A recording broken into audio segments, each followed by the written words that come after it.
नमस्कार दोस्तों, स्वागत है आप सभी का आईओक्सी एजुकेशन के एमपीपीएससी स्पेशल यूट्यूब चैनल पर। मैं अनुज चौबे आप सभी के सामने आज लेकर आया हूं एक इंपॉर्टेंट टॉपिक कि आखिर क्यों हमारे चीफ मिनिस्टर मध्य प्रदेश के मोहन यादव जी, डॉक्टर मोहन यादव सर, क्यों आखिर यूके के टूर में हैं, आखिर वो इंग्लैंड क्यों गए हैं, इस बारे में हम डिटेल्ड में एनालिसिस करेंगे। और शुरुआत करते हैं हम इसके साथ कि प्राइमरी ऑब्जेक्टिव क्या है। इसी के साथ हम आगे बात करेंगे कि एमपी में क्यों एक एमपी इंडस्ट्रियल हब बन सकता है, क्या क्या संभावनाएं हैं और क्या क्या पॉसिबिलिटीज हैं। इस सब की बात करके हम जो की हर्डल्स है हमारे सामने उसके बारे में भी बात करेंगे। साथ ही साथ इसके बाद हम डिस्कस करेंगे कि मोहन यादव जी जो हमारे चीफ मिनिस्टर हैं, उन्होंने यूके में कैसा रहा दिन, किस किस से मिले, क्या क्या किया, साथ ही में क्या क्या जो डील थी वो फाइनल हुई, प्राइमरी ऑब्जेक्टिव जो थे उसमें कितनी ज्यादा प्रोग्रेस देखने को मिली। बहुत ही ज्यादा इंटरेक्टिव वीडियो होने वाला है, तो आप सभी लास्ट तक वीडियो को जरूर देखिएगा। और इसी तरीके की वीडियो हम रेगुलर आपके सामने लेके आते रहते हैं, जो कि आपको हमारे यूट्यूब चैनल में जाके प्लेलिस्ट वगैरह में सब चीजें दिख जाएंगी। रेगुलर अपडेट्स आप तक तुरंत पहुंचे, इसके लिए तुरंत सब्सक्राइब में क्लिक कीजिए और बेल आइकन में जाके ऑल में क्लिक कर दीजिएगा, जिससे कोई भी डिटेल छूट ना जाए। शुरुआत करते हैं प्राइमरी ऑब्जेक्टिव या प्राइमरी डिटेल्स के साथ। तो प्राइमरी जो ऑब्जेक्टिव है, फॉरेन इन्वेस्टमेंट जो स्टेट में मध्य प्रदेश में वो काफी कम है, उसे बढ़ाने का एक प्राइमरी ऑब्जेक्टिव है। उसको बढ़ाने के लिए जो हमारे चीफ मिनिस्टर हैं वो यूके में या फिर आसान भाषा में इंग्लैंड में हैं।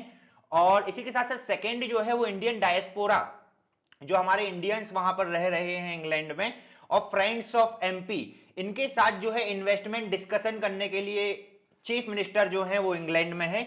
साथ ही साथ थर्ड जो प्राइमरी ऑब्जेक्टिव है एमपी का, ग्लोबल इंडस्ट्रियल कॉपरेशन बढ़ाना। एमपी का ग्लोबल, पूरे ग्लोब के साथ, पूरे विश्व के साथ हमारा जो है इंडस्ट्री के रूप में संबंध बन सके, रिलेशन बन सके, काफी इकोनॉमिक प्रोग्रेस हो, इस सब के लिए कॉपरेशन बढ़ाना, ये थर्ड एक प्राइमरी ऑब्जेक्टिव है। आगे बढ़ते हैं और बात करते हैं कि आखिर क्यों मध्य प्रदेश में संभावनाएं हैं, क्यों जो हम हैं वहां पर पहुंच नहीं पाए हैं अभी तक, जहां पर मध्य प्रदेश को अभी स्टैंड करना चाहिए था, और क्या पॉसिबिलिटीज हैं मध्य प्रदेश में। तो इस सब की अगर मैं बात करूं तो सबसे पहले तो हम सभी को मालूम है कि डायमंड प्रोड्यूसिंग स्टेट इकलौता जो है वो इंडिया में जो है वो मध्य प्रदेश है। साथ ही साथ इसकी सेंट्रल लोकेशन होने के कारण पूरे देश में सामान आसानी से भेजा जा सकता है। इसका मतलब क्या हुआ कि यहां पर जो है डिस्पैच के लिए एक अलग अलग इन्वेंटरीज कंपनी की बनाई जा सकती हैं, क्योंकि अगर हम इसको बात करें तो हार्ट ऑफ इंडिया भी बोला जाता है। साथ ही साथ में नॉर्थ से साउथ जो कॉरिडोर है हाईवेज का, या फिर ईस्ट से वेस्ट जो कॉरिडोर्स है, सब कुछ मध्य प्रदेश से ही होकर गुजरता है।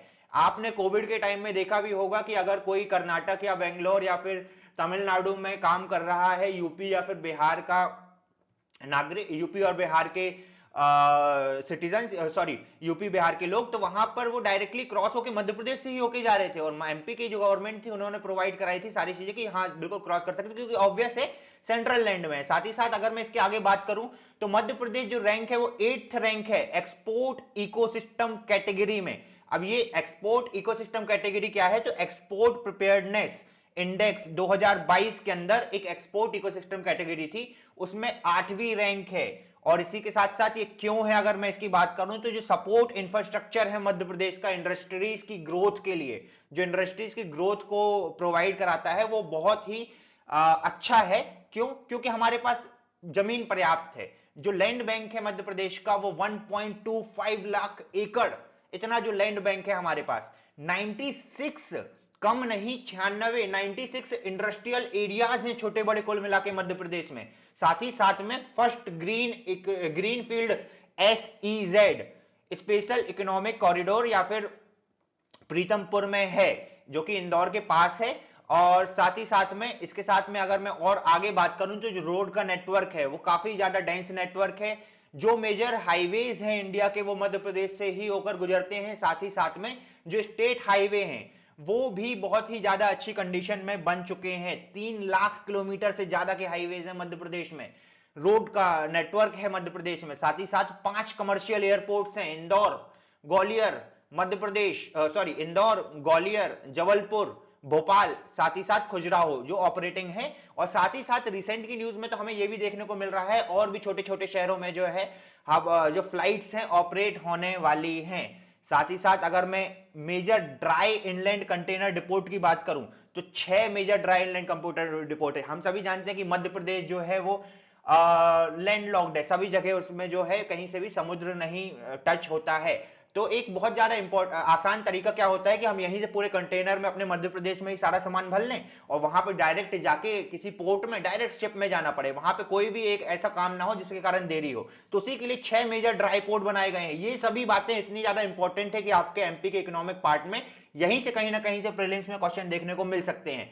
मध्य प्रदेश सेकेंड रैंक है स्वच्छ सर्वेक्षण 2023 में, याद रखिएगा मध्य प्रदेश की सारे जितने भी स्टेट्स हैं इंडिया में उसमें सेकेंड रैंक है स्वच्छ सर्वेक्षण स्टेट में।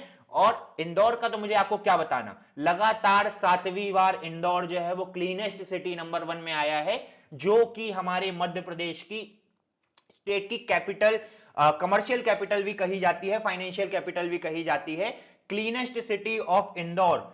तो इंदौर के सभी लोगों को बधाई, हमारे महापौर पीयूष मित्र भार्गव सर को बधाई कि जो हमारा इंदौर है वो क्लीनेस्ट सिटी एक बार नहीं, 2 बार नहीं, 3 बार नहीं, 4 बार नहीं, लगातार जो है वो आता जा रहा है। फ्यूचर में भी प्लानिंग है कि वो फर्स्ट रैंक में ही रहेगा और पूरे देश को गाइड करेगा कि किस तरीके से हम जो है किसी शहर को एक स्वच्छ बना सकते हैं, सस्टेनेबल बना सकते हैं। साथ ही साथ अगर मैं बात करूं कि मिनरल रिसोर्स की, तो मिनरल रिसोर्स के बारे में भी मुझे आपको ज्यादा कुछ बताने की जरूरत नहीं है, क्योंकि अगर आप ईस्टर्न पार्ट में जाते हैं मध्य प्रदेश के महाकौशल या फिर नॉर्थ ईस्ट पार्ट में, तो वहां पर आपको directly limestone, copper, bauxite, manganese, iron ore, इन सभी की माइंस देखने को मिल जाएगी जो ऑपरेटिंग है। काफी ज्यादा ऑपरेशंस उसमें हो रहे हैं रेगुलर बेसिस में। एग्रो क्लाइमेटिक जोन की अगर मैं बात करूं तो 11 एग्रो क्लाइमेटिक जोन है जो कि 45 लाख हेक्टेयर में इरिगेटेड लैंड में भी अवेलेबल है। साथ ही साथ मध्य प्रदेश एक लीडिंग प्रोड्यूसर है किसका, फ्रूट ग्रेन्स का, पल्स का, ऑयल सीड्स का, वेजिटेबल्स का, फ्रूट्स का। साथ ही साथ अगर इन्वेस्टर्स यहां पे इन्वेस्ट करना चाहें तो क्यों चाहें, बहुत ही बड़ी बिजनेस अपॉर्चुनिटी मध्य प्रदेश में देखने को मिलती है। जैसे कि किस डोमेन में, फूड प्रोसेसिंग में, गुजरात के बाद सेकंड नंबर मध्य प्रदेश का है फूड प्रोसेसिंग में, टेक्सटाइल में, ऑटोमोबाइल्स में, रिन्यूएबल एनर्जी में, लॉजिस्टिक्स में, वेयर हाउसिंग में। जैसा कि मैंने आपको बताया वेयर हाउस लॉजिस्टिक क्यों, क्योंकि सेंट्रल पार्ट है, पूरे देश में कहीं से भी इन्वेंट्री जो है भेजी जा सकती है ऑनलाइन ई कॉमर्स प्लेटफॉर्म के द्वारा। डिफेंस में, आईटी में, फार्मास्यूटिकल्स में, इन सब का नाम लेने की जरूरत ही नहीं है मुझे आपके सामने। फार्मास्यूटिकल्स हम सभी जानते हैं कि प्रीतमपुर में जो है बड़ा एक ब्रांच है, आईटी सेक्टर का हब बन रहा है इंदौर। साथ ही साथ में डिफेंस का जो सेक्टर है उसमें भी बहुत ज्यादा, जैसे कि व्हीकल फैक्ट्री खमरिया जबलपुर में है। इसी के साथ साथ बहुत सारी जगह में डिफेंस के मामले में भी मध्य प्रदेश जो है बहुत ज्यादा आगे है। लॉजिस्टिक्स की अगर मैं बात करूं तो ऑलरेडी प्रीतमपुर, धार, इसी के साथ साथ देवास, इंदौर और ऐसी जगहों में सारे लॉजिस्टिक्स के हब सेंटर भी उभर कर आ रहे हैं। ऑटोमोबाइल्स की बात करूं, बड़ी बड़ी कंपनीज जो हैं, देवास हो या फिर इसके अलावा इंदौर हो, प्रीतमपुर हो, यहाँ पे बड़ी बड़ी ऑटोमोबाइल्स कंपनी अपनी जो है सामने आ चुकी हैं। फूड प्रोसेसिंग की बात करूं, पूरे मध्य प्रदेश में फूड प्रोसेसिंग की यूनिट्स फैले हुए हैं।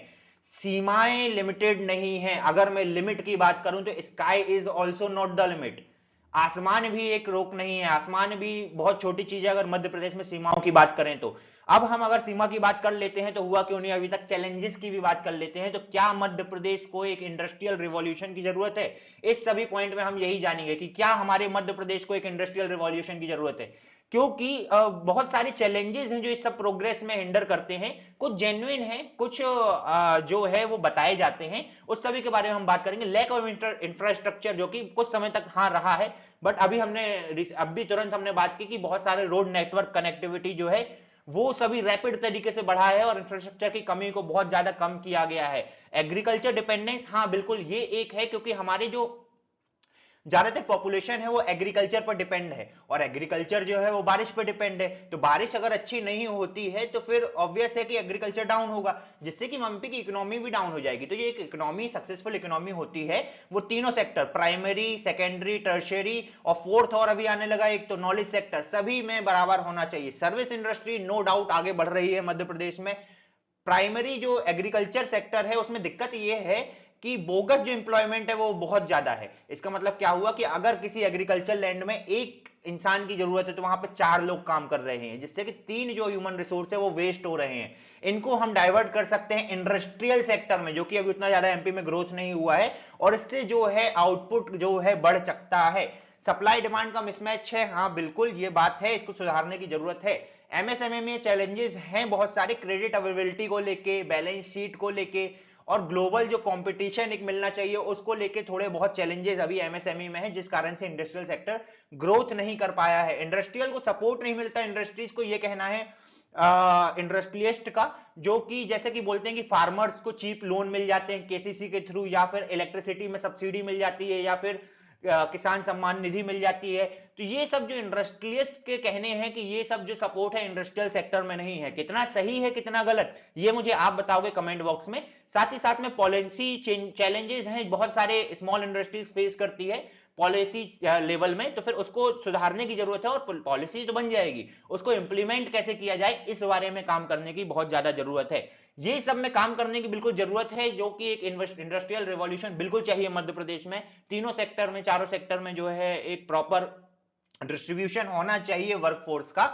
और सिर्फ यही नहीं, अगर मैं एडवांटेज की बात करूं तो कुछ एडवांटेज भी है, जैसे कि जगह की कमी नहीं है, लैंड जो जगह है मैंने अभी आपको बताया कि पर्याप्त है इंडस्ट्रियल एक्सपांशन के लिए, पावर सरप्लस है हमारा मध्य प्रदेश, जो वर्कफोर्स है वो रेडली अवेलेबल है हमारे पास।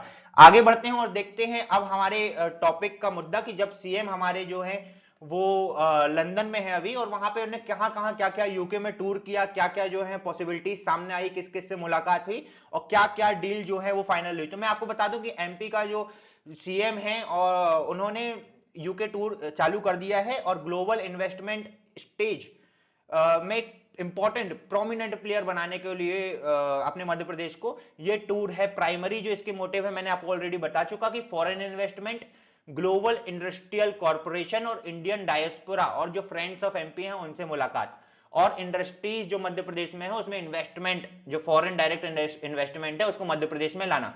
सबसे पहले जो हमारे सीएम है ब्रिटिश पार्लियामेंट गए, वहां पर ब्रिटिश पार्लियामेंट के जो मेंबर हैं, एमपी हैं, बोर्नोइस, जिनका संदीप के वर्मा भी नाम है, उनसे उनकी मुलाकात हुई, और इसी के साथ उन्होंने जो ब्रिटिश का पार्लियामेंट है वो पूरा घूमा भी। साथ ही साथ जो वहां पर जो पार्लियामेंट स्क्वायर है वेस्टमिनिस्टर में, वहां पर जो गांधी जी का स्टैच्यू लगा हुआ है वहां पे होमेज पे किया, और इसी के बाद जो है वो ब्रिटिश के रिप्रेजेंटेटिव हैं उनसे बात की, और मध्य प्रदेश में इन्वेस्टमेंट की अपॉर्चुनिटी को सामने रखा। साथ ही साथ किंग क्रॉस साइट है लंदन में, वहां पर हमारे सीएम गए, और वहां पर जो एडमिनिस्ट्रेटर और ट्रेड रिप्रेजेंटेटिव है मध्य प्रदेश के, उनसे मिले। डॉक्टर परम शाह जो एक बड़ा नाम है फिक्की का, और एक किंग क्रॉस मैनेजमेंट के सीईओ टॉम गुडल, तो इनसे मिले और इन्वेस्टमेंट की अपॉर्चुनिटी जो है मध्य प्रदेश में उनके साथ डिस्कस की। साथ ही साथ में इंडियन डायस्पोरा और फ्रेंड्स ऑफ एमपी से भी इंगेज हुए रॉयल नेशनल होटल में